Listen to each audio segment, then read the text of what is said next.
So yeah, the mandatory coaches meeting in February, opening day ceremony at the end of February. Practices begin right at the end of February, beginning of March is when we'll kick off the season. And then the season will end in May. Playoffs will kick off. We're done with everything by May 21st. Then that first, it looks like the second week of June, actually, we'll have our summer baseball tournament again this year. We didn't get to do that last year. No, didn't get to do a lot of this last year. And the recognition games for players that coaches nominate to play in these games at the end of the season. Again, I'm not going to read every one of these, but I really, not only me, we all encourage everyone to read through the code of ethics. They're posted on the website. If I had to sum them all up, I think I'd say, remember, it's just a game.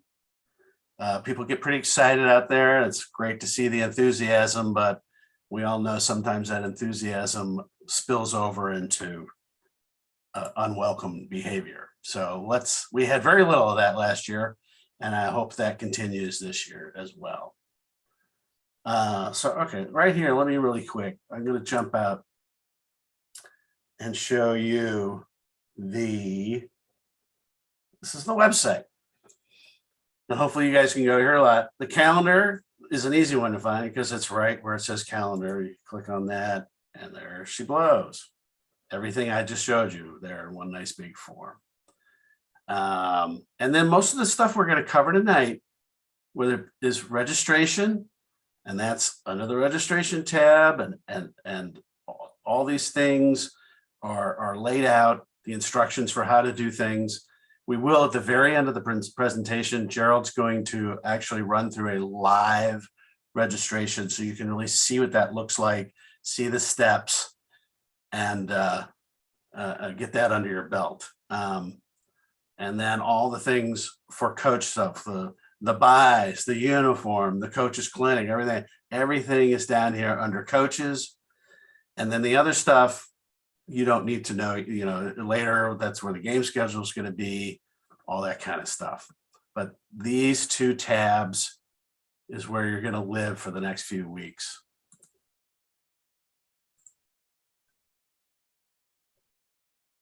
All right. So how to participate. Every coach has to be fingerprinted. And by coach, we mean new coaches, assistant coaches, team managers, anyone who's in physical contact with the players or practices or games are required to be fingerprinted through Park and Rec. And then they send that off and you have to pass the Department of Justice clearance. And you may have been fingerprinted through PAL or CYO or Parish League, or basketball, who knows what it is, but it doesn't matter. If you want to coach in the SFYBL, you have to be fingerprinted and cleared through San Francisco Rec and Park. That's just how it is. And then this year, you're also going to have to prove you're vaccinated.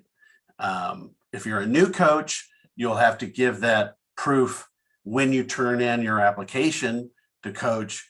If you're an existing coach, you'll have to send it into us, and we'll cover that in a minute. So it's a two-step process. The first thing you do is you have to complete the San Francisco Rec and Park volunteer application. It's online. You'll find a link to that on the website under the tabs where I just showed you. Fill that out, and then either take a screenshot of it or print it out and email a copy of that completed form and a picture of your valid, non-expired driver's license, California ID, or passport, and the proof of vaccination, of COVID-19 vaccination. And again, you can either write down these addresses here, or again, all of this is on the website under those tabs I just showed you. Then the second step is to schedule a fingerprint appointment. And this year, at least at this time, Rec and Park is saying once they get the applications, they will reach out to you to schedule So in the past, it's been like a Sign Up Genius or something like this, but they're going to schedule fingerprint appointments. They're going to call out or email out to you. If you're returning coaches, the fingerprints you've done in the past are good for 5 consecutive seasons. After 5 seasons, you can request a 3-year extension by emailing Rec and Park. They will then, there's a process there. I don't know the whole thing. They run it. They make sure you have had nothing come up on your record, and then those fingerprints will be good for 3 more years. So that means any coach that was cleared in 2021, 2020, 2019, 2018, you guys are all good to coach this year. If you were cleared for the 2017 season, you can request a 3-year extension. If you were cleared prior to November 2016, you must be re-fingerprinted. So you're going to have to fill out that form and everything that I just went over for new coaches. There's also a link on the website for the SFL. It's a spreadsheet. Actually, it's a PDF that has all the coaches in there. You can search on it, search for yourself. It's color coded if you're cleared, if you're extension eligible, or if you have to be re-fingerprinted. And just to reiterate, once they get your application, they will reach out to you. And it'll be Brittany and I'm sure others. Okay, now we're going to start talking about registering your team, putting your team in the system. The first thing you have to do, and this is so important, is do the team self-assessment. And again, it's on the website under that coaches tab, and read through it. We're going back again this year to bronze, silver, gold, and platinum. Last year we did it. We had different names for it, but we didn't have as many teams last year because of COVID. The reason it's so important to do this is you want to be playing with teams that are around your same level, right? And ideally you should be stretching your teams. You should be aiming for the middle, right? Your teams should be playing. Don't try to pick a division like, oh, this is great. We'll just kill everybody in this division this year. That's no good for anybody. So there's a lot of different criteria. Not every single thing will apply to you, but really try to do an honest assessment. And I know it's hard. I coached for a lot of years. It was always kind of hard to do. And one thing that'll be nice for the upper division teams and even Pinto teams, I think this year, is that before we release the schedule, we will at some point release the list that you will see where everybody put themselves as far as bronze, silver, gold, or platinum. So if you said, I think we're a gold team, and then you look on that list and you just know it's like, oh, I can't compete with any of these teams, then you'll have an opportunity to shift your division.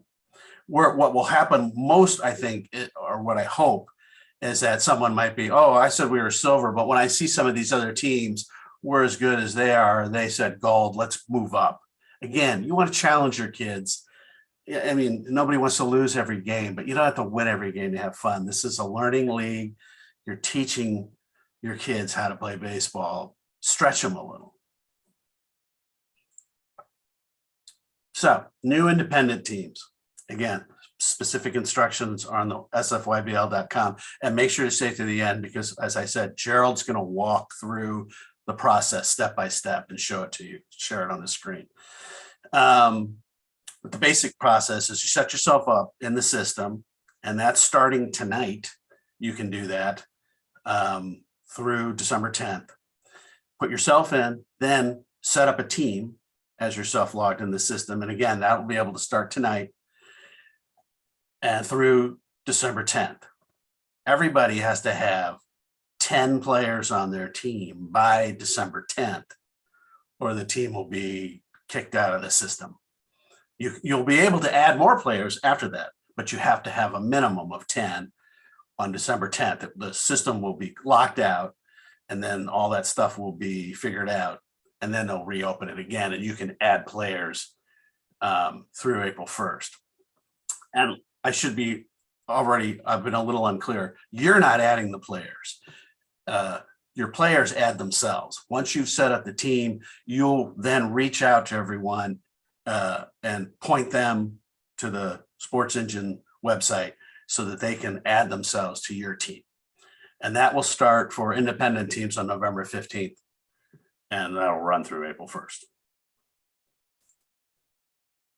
If you're a returning team, again, the instructions are on the website. So the key thing, use your previous existing login that you already have. You don't have to create a new one. You're already in the system. But we're going to continue. It does, for clarity's sake, set up a new team. It's easier for some other steps and stuff in the process to set up a new team in the system every year. And again, that starts tonight. And then your players will add themselves to that team. That part of the process is the same whether you're new or returning. When you're naming this new team, or if you're naming your team for the first time, it's a good idea to make a team name, then use the year so that everybody knows. So when your parents are coming in and adding people to your team, they know they're picking the right team, because sometimes they can see older teams in the system. So you pick your team name, the current season, the year, which is 2022, and then the coach's name, for real, because there's 10 different crabs or 10 different giants, you know. So that for the example here is this, and yes, this was my team when I coached. Orcas 2022 Llewellyn. A parent goes in, unless they don't know me, they're going to see that and have, you know, very little doubt. Plus, when I tell them to go sign up, I'm going to say, sign up for this team. And that this way really cuts down on any confusion. All right. That's all been about registering your team. Practice fields. We use a system, or really Park and Recs uses a system called Spottery for drafting your practice day, time, and field. Every team is given an hour a week. That's part of when you're registering and signing up a team. And we can talk in separate discussions with your commissioners and everything about is that enough time? It just depends on your team and stuff. And you're always able to, on your own, and you have to pay for it separately. You can pick another practice day, but there's also ways you can cooperate with teams before you and after you to extend your practice times. So on December 14th, Park and Rec will send out an email. And this email goes to whoever registered your team. And usually that's the coach, but we know it isn't always the coach. So it's important to know, unfortunately, to limitations or whatever of the system, that's who that email is going to go to. And maybe for your team, that's not the person who's actually going to pick the practice days or whatever. Just make sure that whoever signed up your team is aware that this email will be coming, and we'll send out reminders. And that email should be given to whoever's actually going to pick your practice field. Buys. You'll be sent in specific instructions for buys. Buys is a day that you know ahead of time that your team won't be able to play. Typically, people use them for spring break. And unfortunately, this year too, the public school spring breaks aren't lining up with the private schools, nor with Easter. It's always handy when all those kind of fall in the same. Lower division teams, Shetland and Pinto, can take as many buys as you want, but know that, I mean, for every buy you take, that's one less game you get to play. You won't be scheduled another time. Upper level teams get one buy. You get one Saturday buy, and you get one weeknight buy, because from Mustang, Bronco, and Pony, you occasionally play some weeknight games. So again, if you're doing it for spring break, you would probably pick the Saturday, the first Saturday of spring break, and then whatever weekday occurs during spring break. And again, the actual how you will do this is at the moment hasn't been decided, but you will get instructions, and that will probably be mid-January. So as soon as you get your team, if you're the coach, start querying your parents. You really need to know who's going to be gone when, because we'll get to forfeits in a minute. You don't want to forfeit. You need to let us know the days that you can play or not. You have to show up to games with at least 8 players. Volunteer opportunities. We're a volunteer organization. There's a tab on the website for volunteers. Don't look at it today. There will be a Sign Up Genius page for that, but it's not going right now. But we are recruiting. We have a new thing now we're calling Friends of the Board. Just some people who want to help out. They don't necessarily want a commissioner position, but they're like, hey, I'll help you, hand out baseballs on distribution day or stuff like that. Or there's a lot of help we need for the opening day ceremony. We put up all those, for those of you who have been there before, we put up, all the big banners and all of that stuff. And it's a lot of activity that morning before it gets going. And we need as much help as we can get. And of course, and various things that may come up will be there. And player recognition games, that's the games at the end of the season where coaches can pick 2 players from their teams to participate in it's not an all-star game, but it's within the league, kind of a recognition of your top players. And we need coaches for that, and we usually need help for that too. And so people will be able to sign up for that. The player fee this year is $95. On the Shetland Pinto level, that $95 includes a cap, a jersey, a 3/4 shirt, and socks. It's up to the team, to the team and the parents to provide the pants for your team. That they have to have matching pants. So you have to decide where you're going to get those pants. A Mustang, a Bronco, and Pony on the, go back. On the upper level, the $95 does not include the uniforms. You can use and most people do, I think, use our vendor.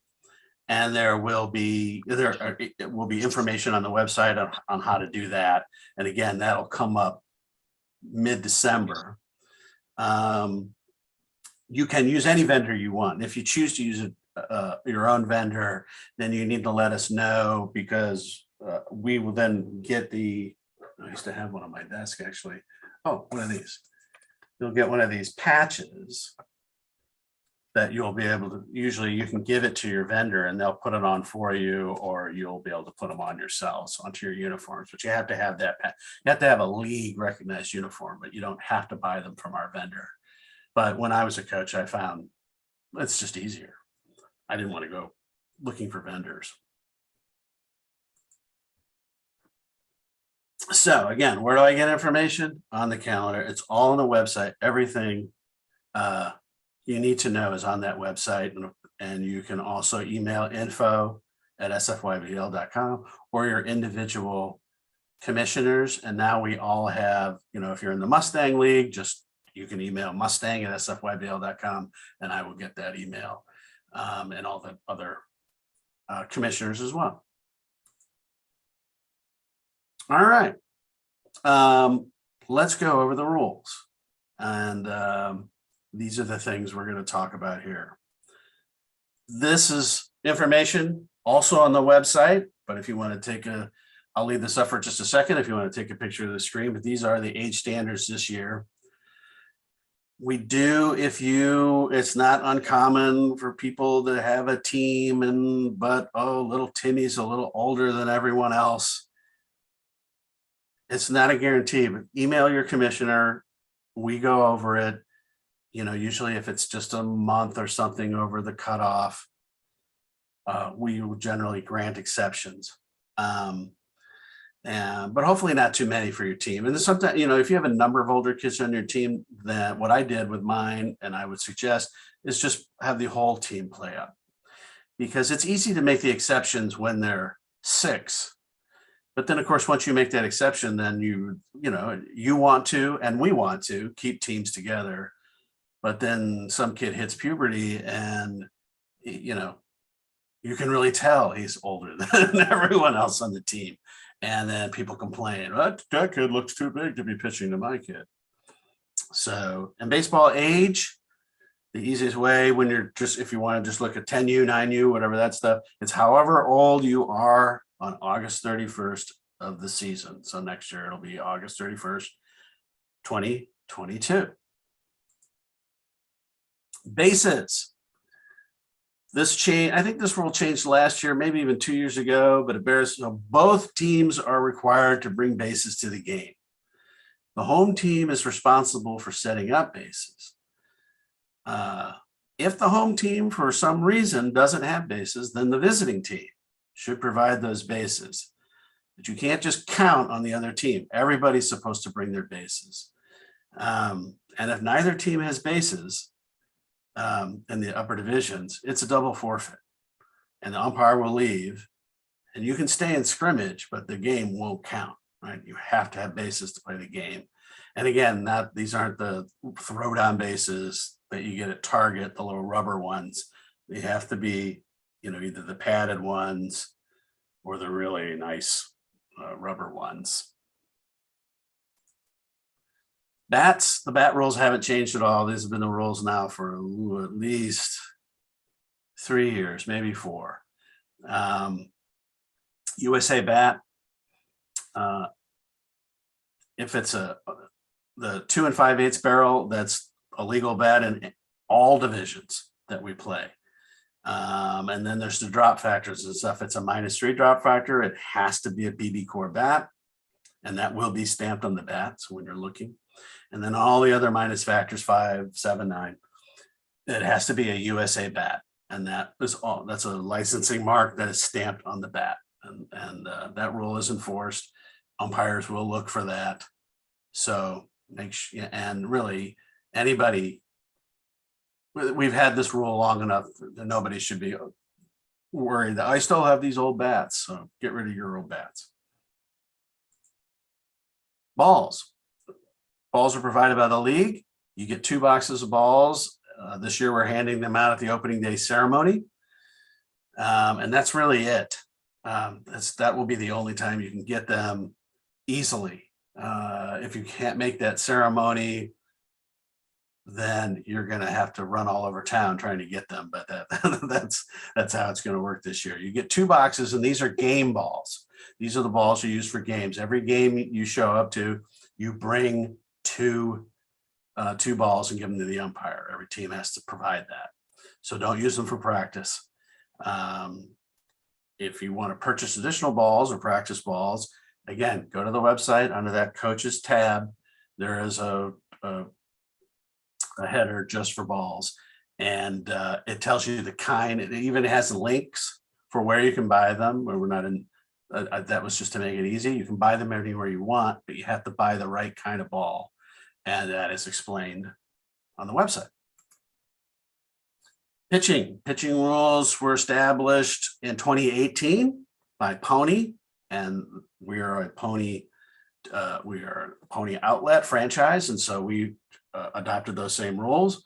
They're designed to protect the arms of youth pitchers. They're developed by the MLB.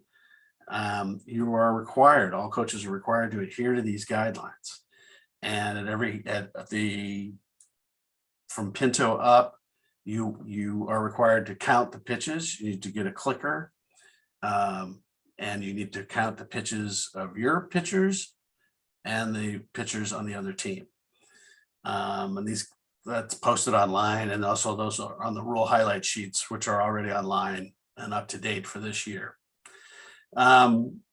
Coaches are also, you're expected, if you have kids that are like, well, I have a kid that also plays in Little League, those pitches count. So, And that can be a drag for you, right? Like, oh, I was hoping that player X was going to pitch for me Saturday, but it turns out they pitched on Thursday for their little league team, and those pitches count, and you are responsible for keeping track of those pitches. And Little League actually posts all that information because they like us are serious about it, and they're tracking it, and they make it easy for coaches to track other people's pitches and stuff. We don't do that, but we expect you to do it yourselves. And finally, youth pitching, we really discourage kids throwing curveballs. Really, this is pretty tough on a young developing arm. What is a calendar day?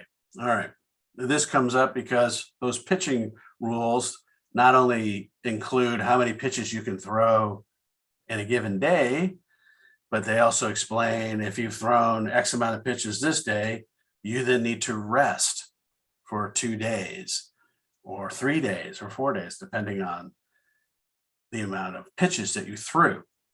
And this always comes up like, well, what's a day? He pitched, that was actually 37 hours ago or something or whatever. The day of rest is a calendar day. It's measured in a day, not hours. So this example, player 17 pitches on Saturday and requires 2 days rest. When can they pitch again? On Tuesday. Doesn't matter if they pitched really early Saturday morning and they have a game late Monday night. They can't pitch until Tuesday. It's days, not hours. Base pass safety, contact should be avoided at all times. This is in regular baseball.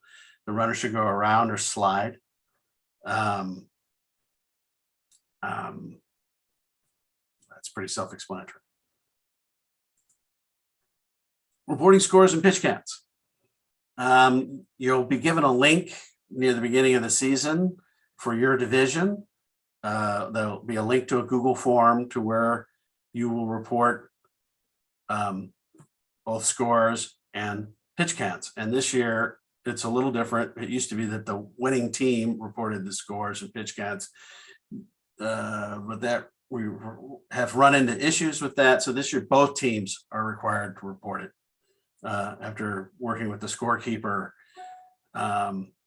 he said that would be the best way to do it. And if there's any conflict in the scores or whatever, we can reach out to both teams and say, hey, wait a minute, you said it was 6-2, you said it was 8-1. And again, and both teams report the pitch counts for both teams.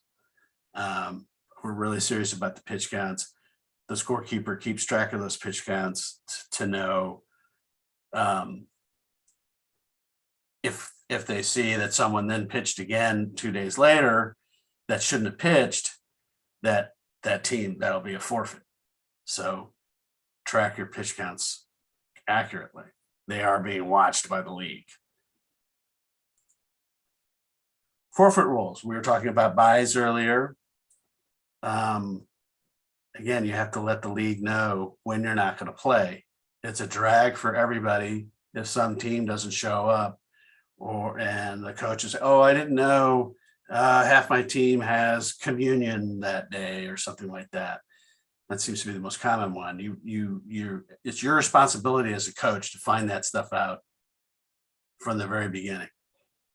But forfeits do happen. If you show up that day with fewer than 8 players at game time, or if you don't show up at all, the first infraction is $100, and you have to pay that before your next scheduled game. And if you don't pay that before your next scheduled game, that means your next scheduled game is your second infraction, and that's another $100, and you're eliminated from the playoffs. And if you have a third infraction, there's no charge for that, but you're expelled from the league and you won't play any more games. So let's be in communication with your commissioners. It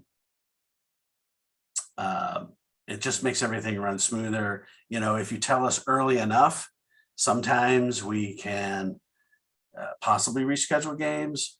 for the teams that you're letting down. Move umpires around and that stuff, but we need to know as early as possible.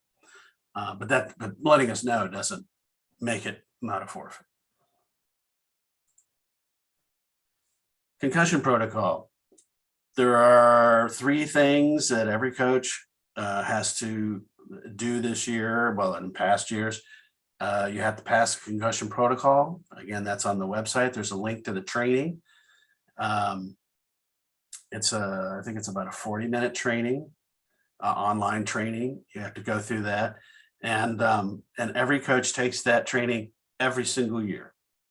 Concussions are a real thing, and you really need to be informed on that. There's no exceptions. So, and again, you just do it in an evening. It doesn't really take that long to knock it out, and it's good to review it every year. Also, another online test every coach has to take. And again, this is every coach that you are signing up, that anyone who's having contact with the kids. If you have so-and-so, some people are like, oh, so-and-so just keeps score and they just sit in the stand. They don't have to go through any of that volunteer sign up, fingerprint, and all of that. It's only people who are in contact with kids, practice or games. I know there's, sometimes there's some parents who are like, hey, I can just help out at practice. And that's great, but they have to be fingerprinted and they have to take these tests. Coaches are mandatory reporters. That's part of what you'll learn in the online training, and what that means. We're not going to go into that tonight. Again, everybody takes that. Everybody takes it every year. No exceptions. This year, it's new. All volunteers, coaches, etc., who are in contact with players on the field have to be fully vaccinated. If you're a brand new team, you're going to have to provide that proof of vaccination when you send in your application, so you're covered. If you're one of those coaches that we talked about earlier who don't have to get re-fingerprinted this year, his fingerprints are still good, you have to send your proof of vaccination into us directly at this very clever I am vaxxed at SFYBL.com. And what is proof of vaccination? It's either a photo of your card or the QR code that the state of California provides. And the link to that QR code, again, is on our website in the section talking about all this kind of stuff. So again, you're a new coach, you're going to be giving your proof to San Francisco Rec and Park. If you're a returning coach whose fingerprints have not expired, you're going to send your proof directly into the league. These are our recommendations for COVID-19 this year. Baseball is outside, and the guidelines are loose, but these are still recommendations that we think it's still a good idea to be sanitizing your hands with all these kids in the dugout and all that stuff. It's a good idea to avoid shared equipment if you can, especially catcher's gear, especially catcher's masks, which you cannot help but breathe all over. It's still good to avoid post-game snacks as a group, and teams and players. Really, when your game is over, and this is for a number of reasons, really, you should leave the field. When you have a game, you have a permitted time with the Parks Department to be at a certain venue, at a certain field, and it runs from this time to that time. And when your time is up, you shouldn't be on that field anymore. So folks should leave, and not just for COVID. I said for any reason. If you have any positive COVID cases on your team, please let the league know and let us know the status of how you're handling that. And masks are optional, and that's per local guidelines. But nobody should be made fun of or shamed for wearing a mask. If people want to wear masks, that's perfectly fine. And if you don't, that's also perfectly fine. Rainouts. This is always it's a drag. Rainouts are a drag. And the fact of the matter is baseball season's in the spring, And that's often a rainy season. So there's usually some rainouts, especially in March. So here's some key things to know. We're not the ones that close the fields. San Francisco Recreation and Park Departments close the fields. They tell us. So, you know, if the field gets closed, don't get your nose bent out of shape to anybody, but certainly not to us. The general protocol for rainouts is it is game on unless you are specifically told otherwise, either by seeing it on our website or getting an email from the league. You assume, and again, it's always good to make sure your parents all understand this. You should assume that you're game on. And yes, that sometimes means that you get everything, you get the whole show on the road and you show up at that field and you don't play. And that's disappointing. Oh, and why did we do this? Some parents are going to gripe and moan, but that's just the way it has to be, because you can't just stay home because you've decided, well, I think it's too wet. And that's when you really risk having a forfeit because the other team has shown up and followed the right protocols. So as again, you might go to the field, you might find it's closed. You also the reverse. You might think like, well, it's not that wet, but that isn't your call. It's the groundskeeper's call from Rec and Park or the umpire there. If there's a puddle over there by third base, the umpire doesn't like the look of it, they might call the game. And they do that for your safety. I know every year everyone's like, oh, that umpire just wanted to go home. That's just not true. The people who umpire for us, and they're hard to find, by the way. And if anybody on this call wants to volunteer to be an umpire, I hope you will do so. They're hard to find. They don't get paid a lot. They do it because they like doing it. And so they're not looking for excuses to go home. So be flexible, encourage your parents to be flexible. You know, again, you might go to a game and then it might get rained. You know, it's one thing to get rained out in the middle of the game. It's another thing to, again, go all the way over to that field and then find out once you got there, it's rained out. But that's part of the gig. That's baseball. And again, it's listed on our website. It's also on the RPD website, but you can get a link to that to that link on their website. Real-time information as they close the fields. Youth umpires. As I said, umpires are hard to come by. In order to have umpires in the Mustang division, and if wherever we have enough, we're lucky enough to have them in Pinto as well, we actively recruit and try to get as many kids out there that we can, like 16 high school kids, although and middle school kids too, for the youngest games. But it's really important for everyone to remember, it's a learning league, right? Your kids are learning how to play baseball. And face it, most of you are learning how to coach. And these umpires are learning how to umpire, and they're kids. And the league will be watching. I, especially as the Mustang commissioner, will be watching you. You as the coach, you set the tone. It's a fun game. It's a judgment call on balls and strikes, or all of it. And I'll get these emails like, yeah, Brad. Oh, usually I wouldn't complain, but this was a really tight game, or this was a playoff game. Well, you usually want to have kids in the playoff games, whatever. This was a big game. Well, they're not, right? They're kid games. And so I'm really protective of these youth umpires. They do a great job, because the alternative usually is to have no umpires. So remember that. So just remember that they're kids too. Don't yell at them. Don't be disrespectful to them. Don't make snide comments behind their back. Just be nothing but pleasant and nice to them. Base Sox. So we also have girls baseball in San Francisco. It's not softball. This is girls baseball. And I assuming he's still on the call, I'm going to pass it over quickly to Emmanuel Blackwell, who is taking on responsibility for this year. Good evening, everyone. My name is Emmanuel Blackwell, and I am a part of the BaySox All-Girls Baseball program. We have a website that you can check out. The link is on our SFYBL website. We're also on Instagram and Facebook.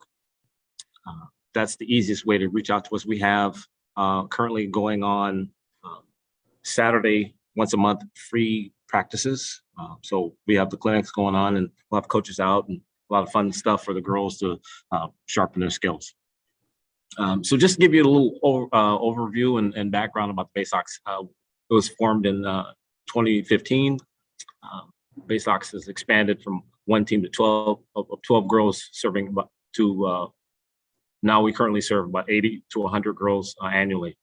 Our quest is to show the world that just how much the game of baseball needs women and girls. The philosophy of the BaySox program is to provide an inclusive, safe space and development of baseball players. So please check out our website. If you have some girls on your team, send them to our clinics so we can coach them up, have a great time. We also have a travel teams as well. So this season, we're going to have probably 4 teams, one in the Pinto, Mustang, Bronco, and Pony division this year. So look forward to that. And if you have any questions, you can shoot me an email. All right. And I'm done. Thank you, Brent. Thank you, Manny. And that's a great, I like that point you made too. If you have girls on your team, you don't have to give up those girls to the BaySox, but the BaySox are happy to have them show up for their clinics and stuff. And that's great to get some, even some great attention from some really good coaches in that program. SFYBL All-Stars. There will be an All-Star season this year. We didn't have one last year. I can't give you any of the details of it at this time. Remember, I will say that the only kids that can, we were talking about age exceptions and stuff earlier, but only kids that are in their age divisions can play on the All-Star teams. And that's a pony league rule. I will say about coaches, keep your eyes open during the season. If you see some players that are like that kid is good, email us, let us know. We'll make sure, they may not be thinking about playing the All-Stars, but we'll reach out to them and see if they are. It's a great program, and we really are, we're looking for the top talent here in the league.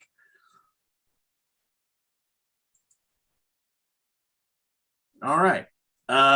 Before we go to the Q&A, if you could stop share, Brent, that would be great. Thank you so much for all that information. That was all good stuff. We are going to go to the questions now. Before we go to the questions, I just want to go over a couple things that I took note of during the presentation. There were questions about the rules per a Pinto division, and are the kids required to pitch? The Pinto division is a modified pitch division. There are the questions we get every year are, what if I have a team and I don't have any pitchers, or I don't have any catchers, or someone that can catch? The Pinto division is used to develop players that will be playing in the Mustang division either in the next couple years or in a year. So we do modified exceptions for games. So, and let me explain what that is. Let's say, for instance, you have 2 teams that have no pitchers, and you have a plate meeting prior to the game starting, and both coaches decide or agree, because they don't have any pitchers on their teams, they want to have a coach come in and pitch for their team. That is allowed as long as both coaches agree prior to the game starting. This goes for the Shetland coach pitch as well. You might have kids that are not able to hit a coached pitch ball. You are more than welcome to use a tee, but again, that will have to be agreed upon prior to the game starting.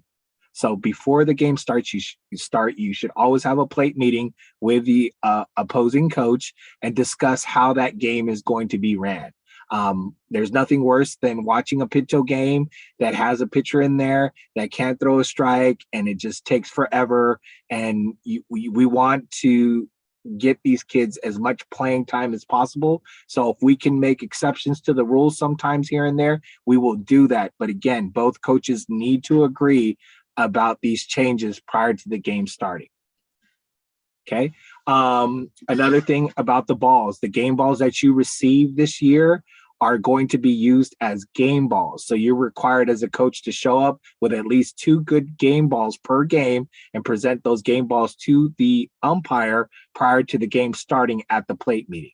Again, before each game, you will have a plate meeting where an umpire and 2 coaches will meet and discuss the rules of the game and how the game will be played. But also at that time, you will provide 2 game balls to the umpire so that the umpire could use that during the game. Cool. All right. So let's go to the questions in the chat. Either Allison or Nate, do you want to present some of those questions? I can do so.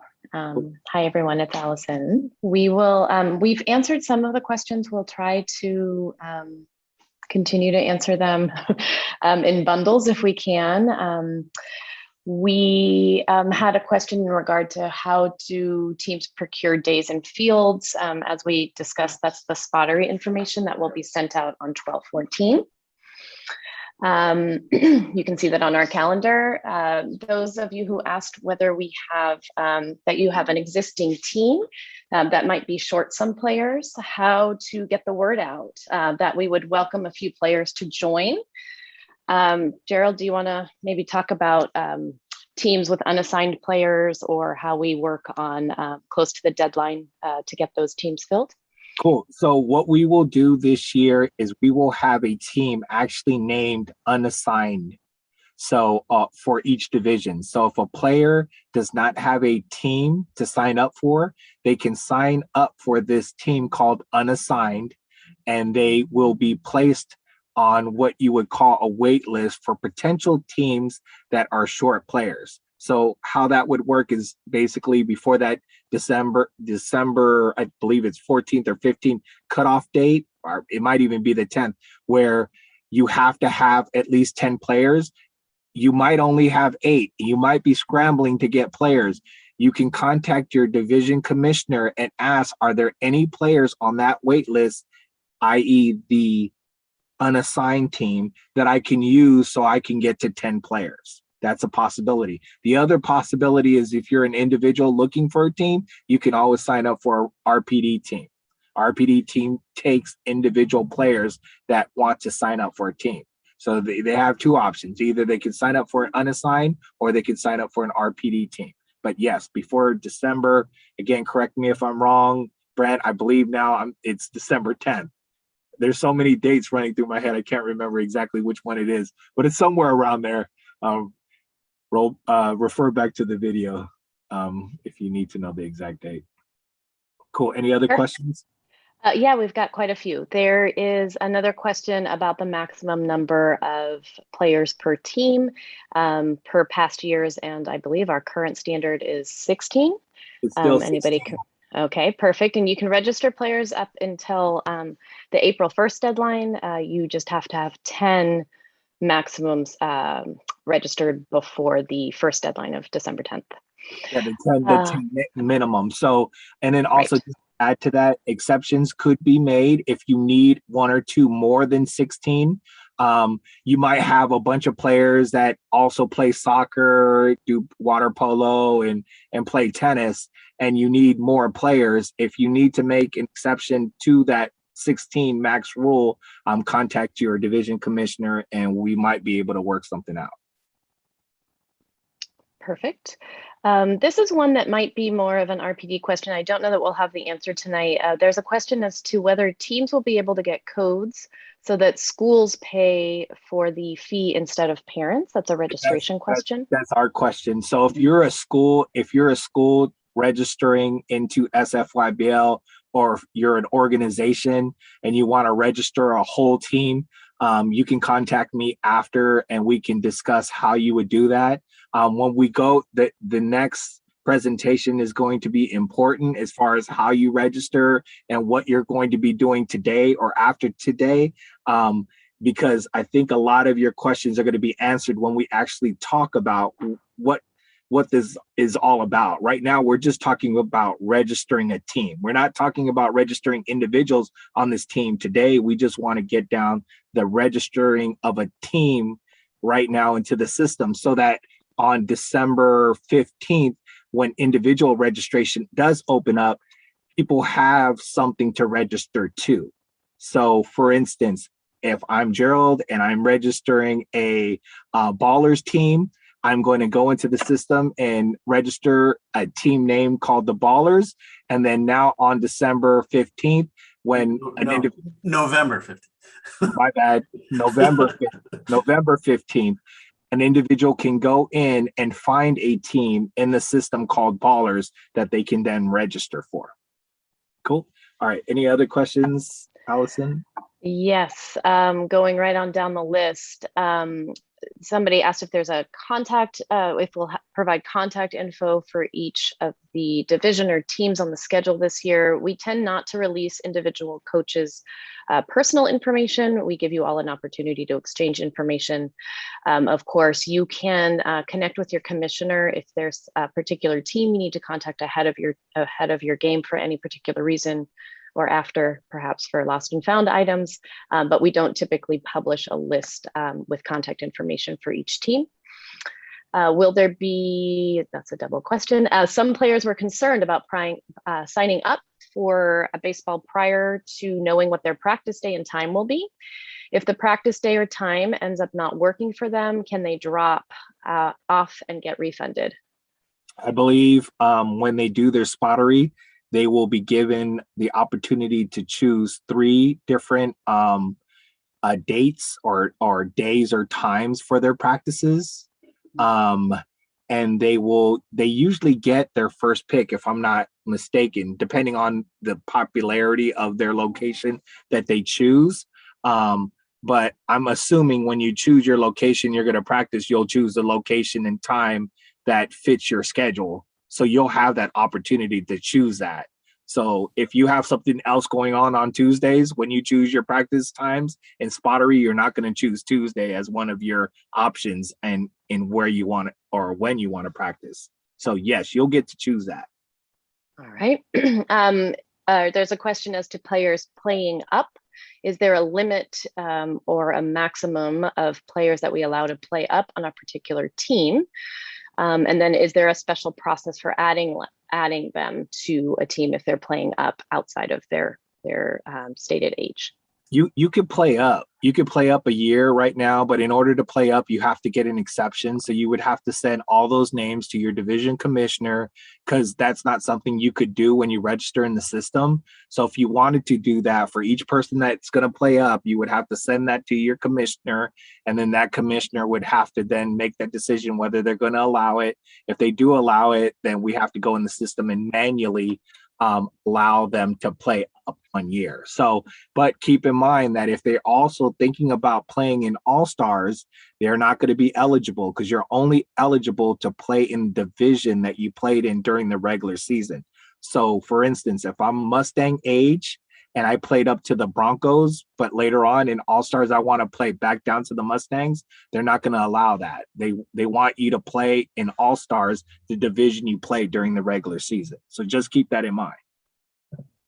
And there's several questions that we answered in regard to making exceptions for players to either play down or up to stick with their teams. The standard question is reach out to your commissioner, and then we make either a decision based on a case-by-case basis, or if it's a more complicated request, we discuss as a board weekly on Fridays, and then we can get back to you as soon as we make a decision.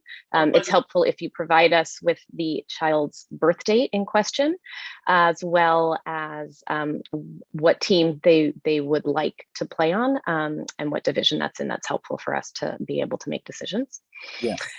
There are questions that I think we've already answered about pitching. Any kid who's pitching, no matter which division they're in, should have their pitches counted and still adhere to those guidelines. Let's see, I'm scrolling further. There's questions about COVID or coaching cards, what we're doing for coaching cards this year. We are going to rely on technology this year, and we will have coaches utilize their SI Play profile that you can access via the app on your smartphone. You will only have a profile active if you've met all of the requirements to be a coach, to be on the field as soon as opening day starts or the first game starts, and that's full vaccination, fingerprinting clearance or background clearance, and your completion of concussion and the other protocols. That, I think, will there be an opportunity for a second practice slot like last season? Gerald, I don't know if I can answer that. So you get one practice slot per team per your registration. You're more than welcome to contact permits and reservations for additional practice time, but that would be done by yourself. That's not done by us, the league. You could call the permits department or email them and go through the system and request an additional practice day or time. But that's nothing that's done through the league. We give you one practice per that week. Okay. There's a question about where to send your vaccination proof. We do have an email address. It may not be set up yet. It's not live. It's not live yet. It's not live yet. I'll So. make it live. I'll make it live. I'll try to do it tonight, if not tomorrow morning. Sorry I didn't do that yet, but just bear with me. It will be live shortly. Okay, and in the meantime, just hang on to those. We'll ask you if you haven't sent it to us. So your time will come to send that in. Yes, this is being recorded. For anybody who missed part of this or any of this, we will record it. It is being recorded and it will be available on the website. I think I have addressed most of the questions. We will continue to kind of read through the chat, and we have compiled a list of your questions with answers that we will, as a board, quickly run over, and we will also offer the answers to these questions through a link either on the website or through an email. So you can certainly ask more questions. Oh, one last one that just came through. Can we have 10 players initially, but change players later? Well, the individuals will have to register. So, and that'll be explained more with these slides. And I'm really quickly going to go over these slides, and I don't want to hold you all too long. So right now we're talking about team registration. So like I explained before, initially you coaches or whoever your representative is going to go in to the system and register a team. So when you go into the system, this is the best website to use. You know, sometimes it's confusing. Some people go to the SFYBL website and they see that it doesn't look like this because this isn't actual SFYBL website. This is actually the registration page. So you would go to this link that's at the top of this page. And I believe this link is also on our website, the SFYBL website. You would go to the login page or the login button that's at the top right over here. It's up there. Can you see me? I'm pointing up. All right, so let's go to the next slide. This is what you're going to get on the next page. If you already have an account, you were a coach in past years, you already have an SI Play account, you would put your username, which would be your email address, and your password you've used in the past. If you're a new coach and you've never done this before, you would create a new account. After you create a new account, you will be brought to this page. If you've had teams in the past, these teams will show up on this page. If you're registering a new team, you would just click the new team tab, then hit register now. From here, like the slides Brent showed earlier, is where you would decide what division you fall in, whether you're platinum, gold, silver, or bronze. take time when answering this question, knowing that the bronze level division is usually kids that have maybe never played before, are not really well versed in baseball, where the platinum division will be kids that normally play on a regular basis, maybe a team that's been established and been playing for years prior. So take that in consideration. We always get some people that have a really good team and play down to a silver division, and they don't have a good time. You know, they're not challenged. There's no competition in that division. So they always wish that they could play up. There are ways for us to make adjustments once the season starts, but very, very small, slim chances. So try to place yourself in a division that you feel that you'll be competitive and that you're not going to be beaten up on other teams. Okay, so I just jump in a second, Gerald. But that's why in the presentation, as you could see in that last screenshot, after you name your team, the very first thing is picking that. So make sure you've gone to SFYBL and looked at all the descriptions of platinum, gold, silver. There's a different description for each level and a different description for each division. And decide that before you even go in to create the team, because it's the first thing you ask. You're like, oh shit, oh darn, I got to do this. Mm-hmm. So be ready. Yeah. So yes, take some consideration when you choose these divisions. Again, I'm sorry I skipped over this. This is the team name. This is where you would put your team name. Again, try to distinguish yourself from the other 10 other ballers teams, dragon teams that may be in your division. Put something different that you might tell your team to look out for, because that causes a problem every year where we have 3 different teams that have the same name and they don't know which team they're registering on, and then they register to the wrong team. After you do this, you would click to the next page, and this is where you would choose your actual division, whether you're a Shetland Pinto division or you're a Mustang Bronco Pony division. This is where you would make that selection. Once you make the selection, this is very important. In order for you to register a team, you will have to put in this code. This code this year is going to be SFYBL in caps 2022. You will enter that code where it says participation code, and then you would hit save, and that will bring you to the next page. On the next page, there's a comment box. If you have any comments, anything you'd like to add for us to see, you could put that in this comment box and hit continue. There's a quick consent form, just basically goes over the rules, the liability, vaccination stuff, the concussion protocol, so on and so forth. You will be asked to agree about these rules at the bottom of this form. This is important. So once you're done with all that stuff, you're going to be brought to this page. And I'm going to explain again today what this registration is meant for. This registration is not meant for you to register your coaches, to register your volunteers, to register players on your team. You'll have plenty of time to do that, and that will happen again on November 15th. Am I correct, Brent? November 15th?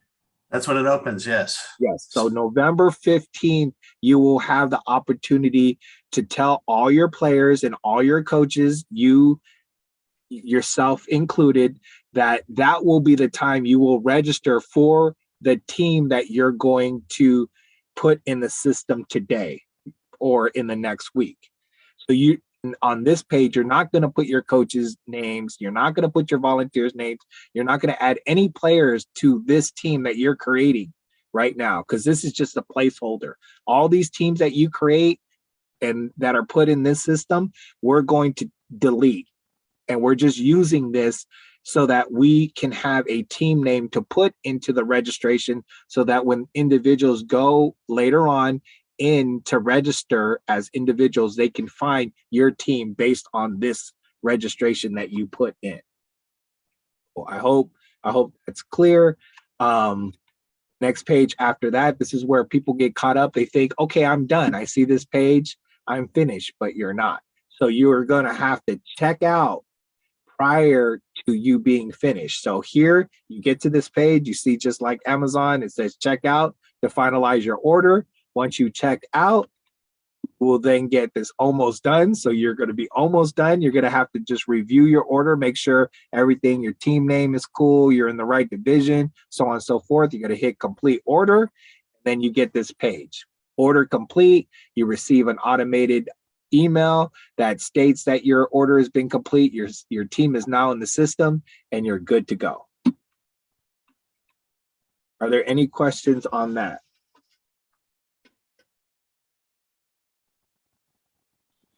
Gerald, there was one other question that relates, just to reiterate, as to whether or not we have a limit for the number of teams that are in each division, and is there a risk of missing out if we don't create a team right away? Certainly, we need to make sure everybody registers a team before the deadline of December 10th.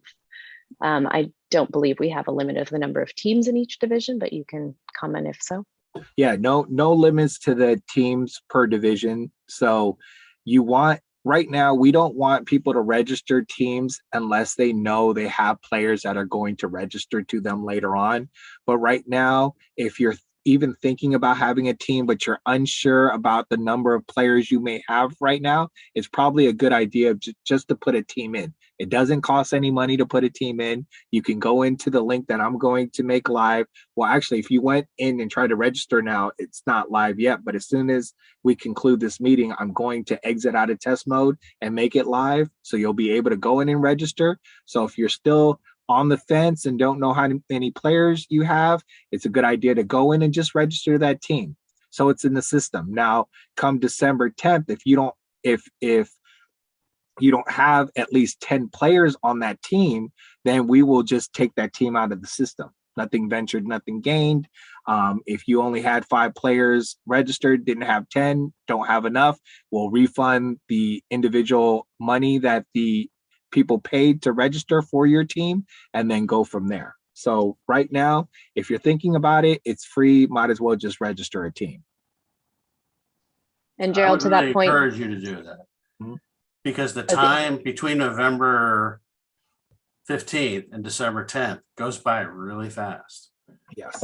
It can be really hard to rustle those kids. You know, you're shaking the bushes, you're out there. And then when the teams that do fall apart, you know, we'll try to get those kids on other teams, or, you know, we talked about that, you know, the unsecured kids, and it's a good feature, but you can't rely on that. It's not often a really long list. Yeah. Most kids that sign up already know what team they're signing up for school or church or whatever it is.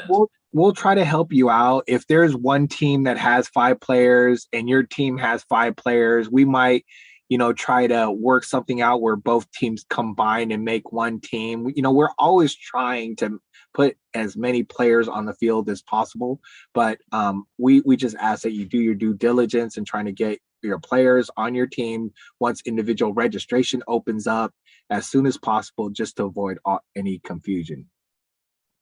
and Allison. to that one note, there was another question about refunds to once the practice days are secured, if individuals cannot play, can they be refunded up to a certain date?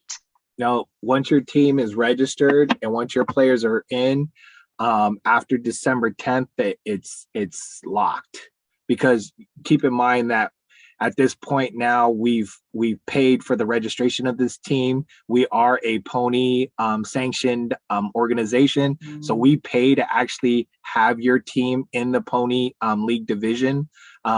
We've also paid for practice fields. We paid for a lot of different things that come with having a team in the league. So after December 10th, once that team has been locked in, there's usually no refunds after that, unless it's something that, you know, usually there's no exceptions, but I mean, I can't say never, but after that date, it's a done deal. One last question about games. Every division has games on Saturdays. The question was, what weekday nights do each divisions play in as a standard? I personally can't remember them all. Maybe you do. I think it was like Wednesday for Mustang and then Thursday for Bronco. Please correct me if I'm wrong. It's on the website, which I'm looking at.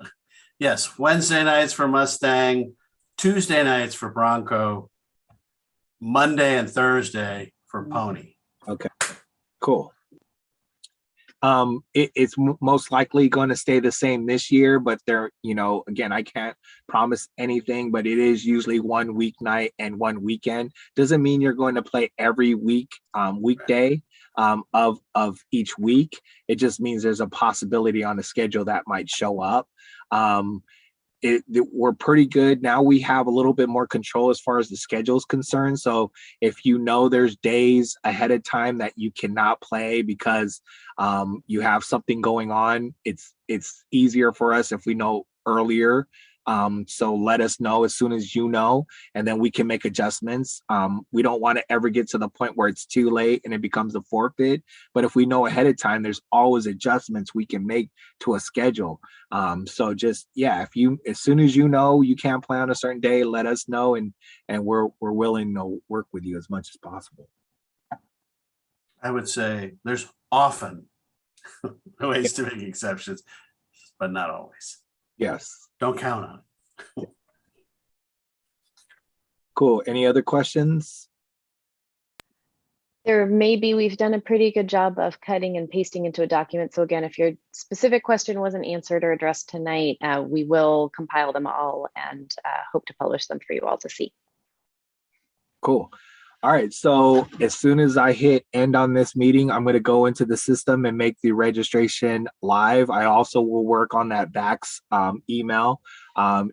We have time for that. I don't want to set that sense of urgency to have everyone frantic and running out there and having to do all this stuff. Right now, we're in calm mode. We're just registering teams, and we have a week to do so. Think about your team name. Think about your players you're going to have on your team. The system will be live. You have some time to do that. Don't worry about putting in a team and not having enough players quite yet, because it costs no money to register a team and you have time to do it. If you're an organization out there that has a group of kids within your school or your program that you're wanting to register, just go in there and register your team names for now. And then we'll worry about how you individually register those players, and you can always talk to me on how to do that, and I can walk you through that. But yeah, just go into the system now and put your team names in there and have a place for these players to register once their registration opens. Also, your coaches too. Just keep in mind, the coaches and the volunteers register in the system just like the players do. So this is just for the team registration, but when player registration opens up, coaches and volunteer registration opens up too. So coaches will also register just like players do in the system.